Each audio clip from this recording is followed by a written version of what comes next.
प्यारे बच्चों, Govind Guru government college Banswara के बॉटनी डिपार्टमेंट की तरफ से मैं सभी आप एमएससी स्टूडेंट्स का इस वीडियो लेक्चर में एक बार वापस से स्वागत करता हूं। बच्चों, हम प्लांट सिस्टमैटिक्स और रिसोर्स यूटिलाइजेशन पेपर के अलग अलग टॉपिक्स के बारे में अध्ययन कर रहे हैं। हमने पिछली क्लास में बेंथम हुकर क्लासिफिकेशन के बारे में अध्ययन किया। हम यूनिट फर्स्ट के एक और टॉपिक की तरफ जा रहे हैं और आप लोग छोटी क्लासेस के अंदर उसको बहुत अच्छे से पढ़े हुए भी हैं। जैसे मैं नाम यहाँ पर डिस्प्ले करूंगा आप पहचान जाएंगे, और वो है आपका प्लांट नॉमेनक्लेचर यानी पादप नामकरण। और जब जब ये पादप नामकरण के बारे में बात चलती है तो हमारा दिमाग सीधा सीधा बाइनोमियल नॉमेनक्लेचर द्विनाम पद्धति पर जाता है। और जब द्विनाम पद्धति की बातें आती हैं तो हम ICBN की, या आप में से कुछ बच्चे संभवतः जानते हो जिसको कि आजकल ICN कहा जाता है, उसके बारे में हमारा जहन दौड़ने लगता है या हमारे दिमाग में वो बात चलने लगती है। तो बेसिकली जो आज का लेक्चर है हमारा वो ICBN के ऊपर ही फोकस करेगा। इससे पहले कि मैं ICBN में जाऊं, आपको एक छोटा इंट्रोडक्शन कि भाई प्लांट नॉमेनक्लेचर कहते किसको हैं। तो सिंपल वर्ड्स में कहें कि ये साइंटिफिक नेमिंग करने की विधि है प्लांट्स को, यानी पादपों को वैज्ञानिक नाम देने की विधि है। एक ऐसा नाम दिया जाए, एक ऐसा साइंटिफिक नेम दिया जाए जो कि अनएम्बिगुअस हो, असंदिग्ध हो और यूनिवर्सल सार्वत्रिक हो, अर्थात विश्व के सभी क्षेत्रों में उसको उसी नाम से जाना जाए, चाहे वो इंडिया हो, इंडिया से बाहर हो, और किसी भी कंट्री में हो, किसी भी स्थान पर उसी नाम से उसको जाना जाए, तब वो परफेक्ट साइंटिफिक नेम कहलाता है। और इसके लिए जो काम कर रही संस्थानें हैं जो कि साइंटिफिक नेम देने का काम कर रही हैं, विभिन्न प्रकार के ऑर्गेनिजम्स या जीवों को, उनके लिए डिफरेंट कोड्स बना दिए गए हैं। तो हम आइए जल्दी से उन कोड्स के बारे में चर्चा कर लेते हैं। जैसा कि मैंने आपको बताया, फंजाई, शैवाल और पौधों के लिए कोड बन गया है, and that is ICBN, international code of botanical nomenclature. उसी तरह से जो कल्टीवेटेड प्लांट्स हैं उनके लिए एक और कोड बन गया है, international code for nomenclature of cultivated plants, that is ICNCP।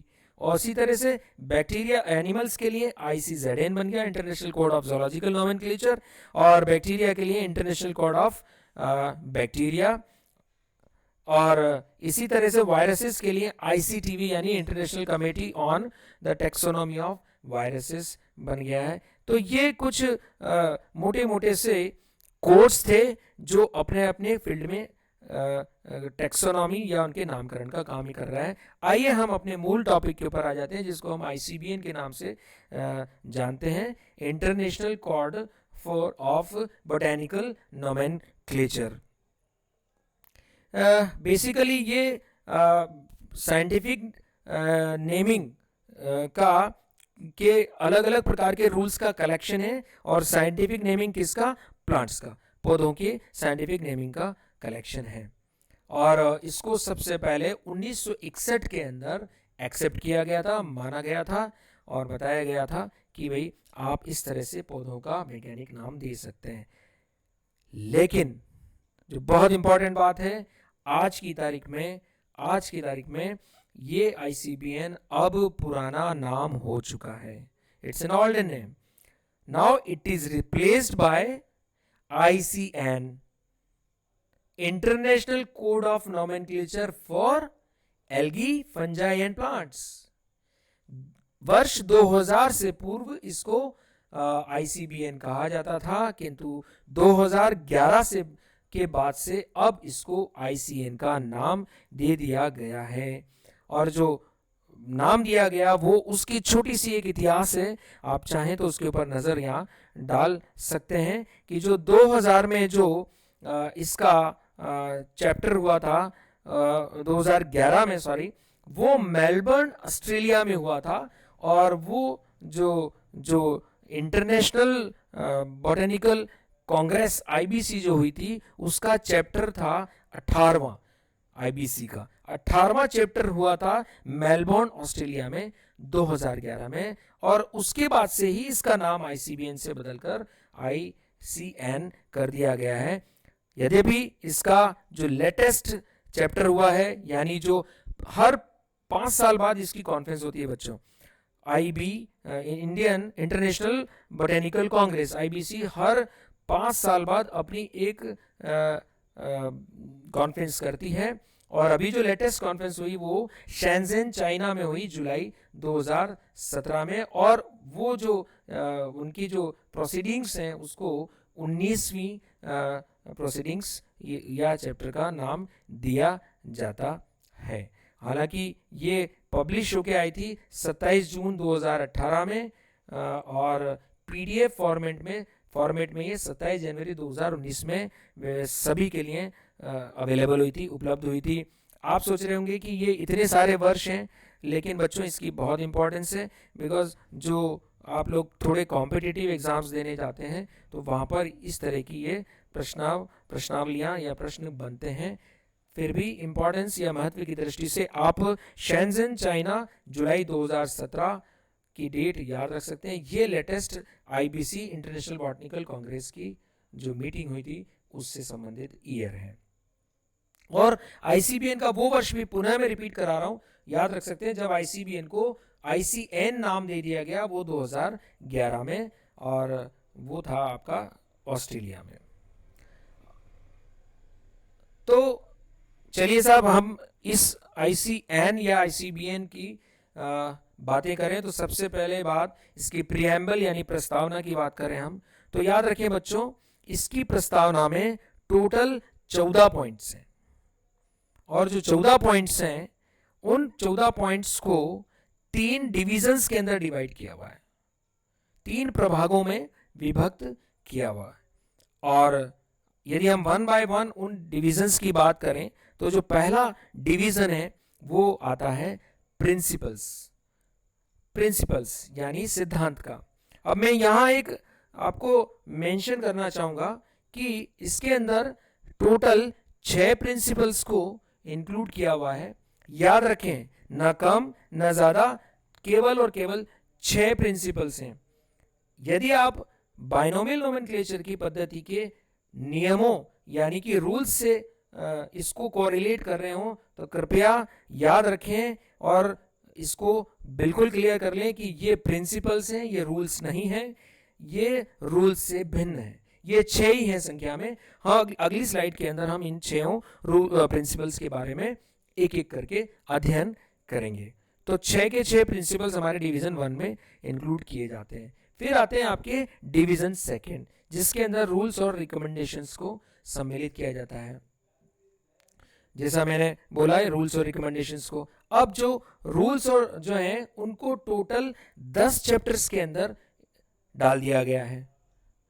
Total 10 chapters division 2 के रूल्स में इंक्लूड कर दिए गए हैं।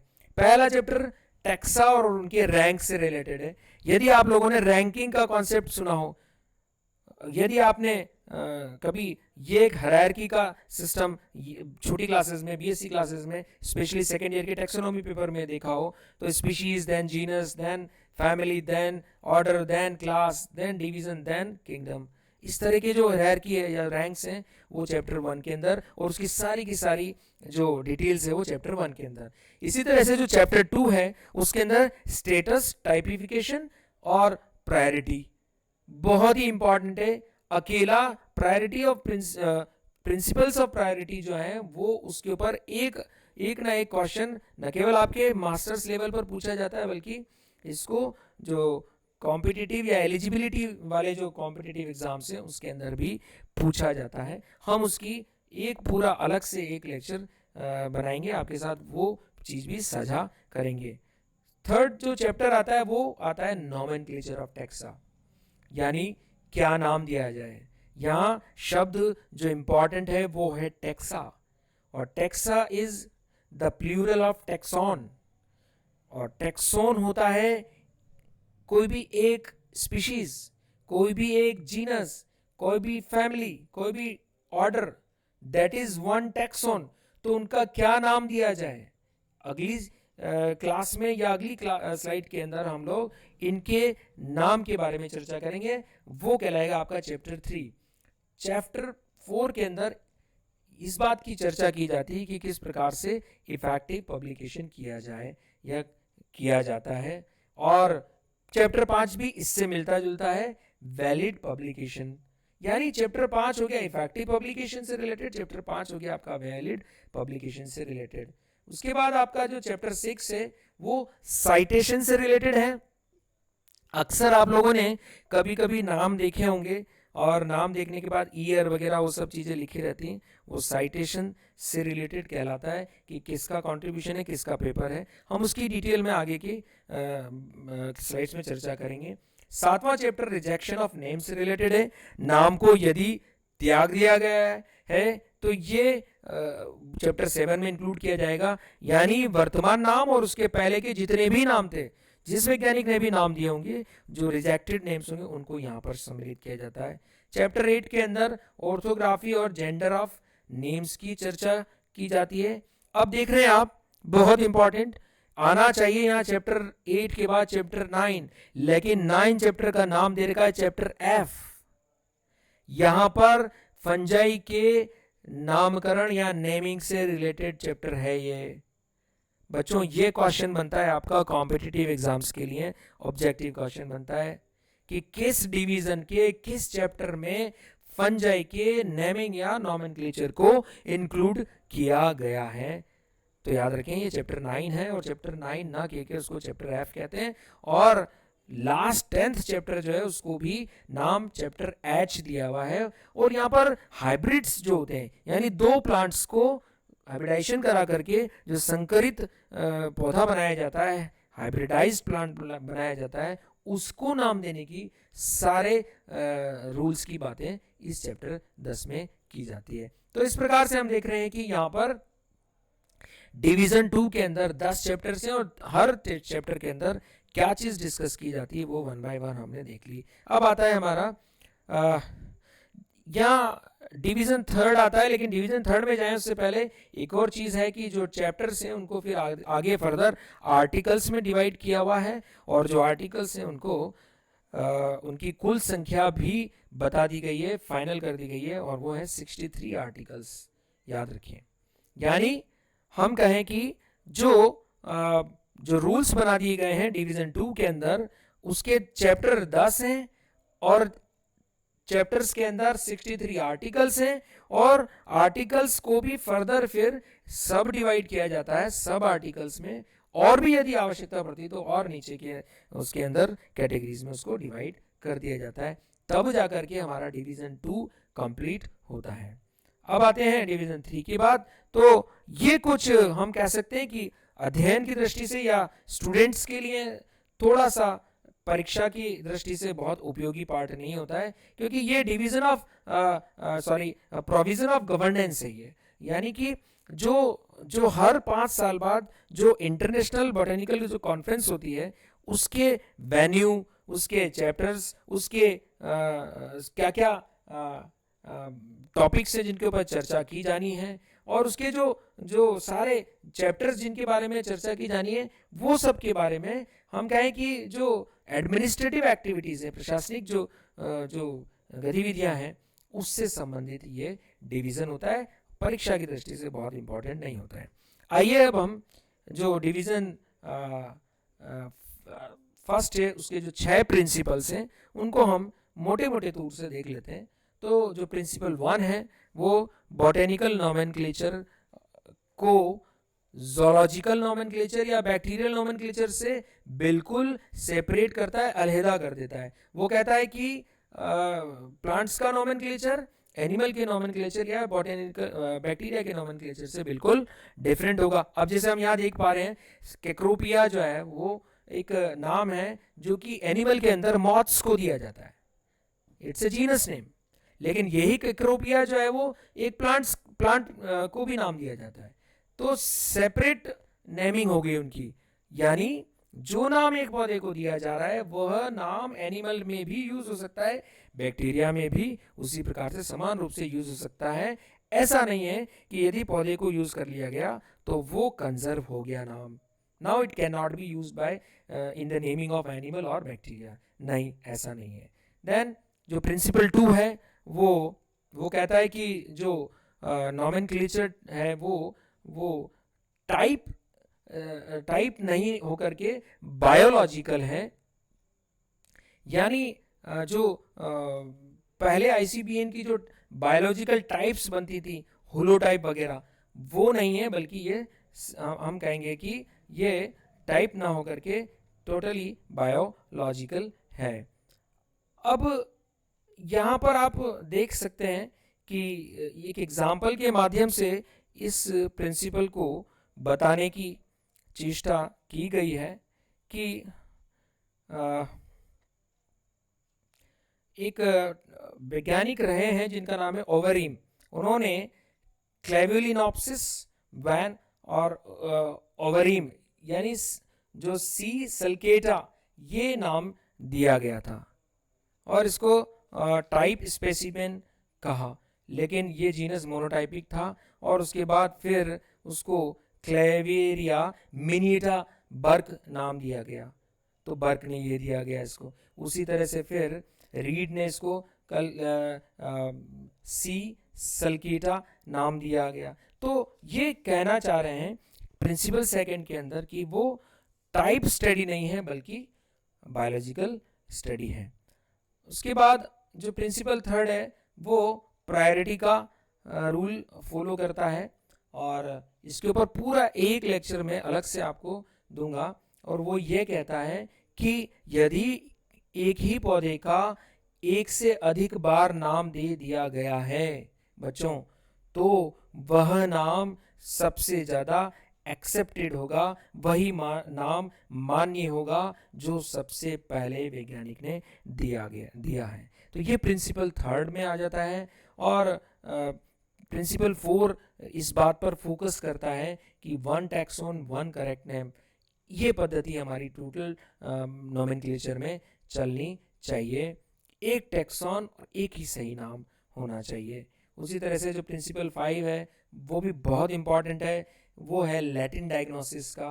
वो लैटिन डायग्नोसिस ये कहता है कि भले ही किसी भी पौधे का लोकल नेम कितना ही प्रचलित हो, कितना ही पॉपुलर हो, कितने ही ज़्यादा लोग उसको उस प्रचलित नाम से जानते हों, किंतु यदि वह लैटिन लैंग्वेज में नहीं है तो उसको लैटिनीकृत कर दिया जाए, चाहे वो इंग्लिश लैंग्वेज में हो, चाहे यूरोपियन लैंग्वेज में हो, इवन इंग्लिश इंडियन लैंग्वेज में हो, तो भी उसको आप लैटिनाइज्ड कर दीजिए, लैटिनीकृत कर दीजिए। इसको बोलते हैं लैटिन डायग्नोसिस का प्रिंसिपल।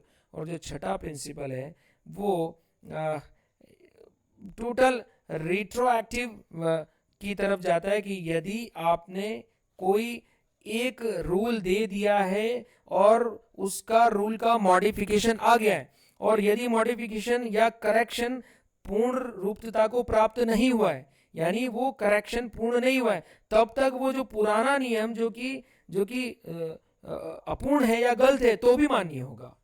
इसको हम बोलेंगे रिट्रोएक्टिव होना, यानी पूर्व का नियम ही तब तक मान्य होना जब तक कि नया नियम पूर्ण रूप से परफेक्ट नहीं हो जाता है। तो इस प्रकार से बच्चों ये 6 प्रिंसिपल्स हैं जो कि हमारे 3 जो प्रमुख डिविजन्स थे उनमें से डिवीजन फर्स्ट में इंक्लूड किए गए हैं।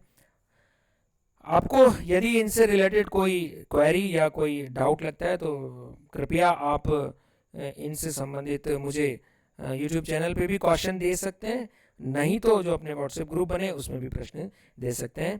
Thank you so much.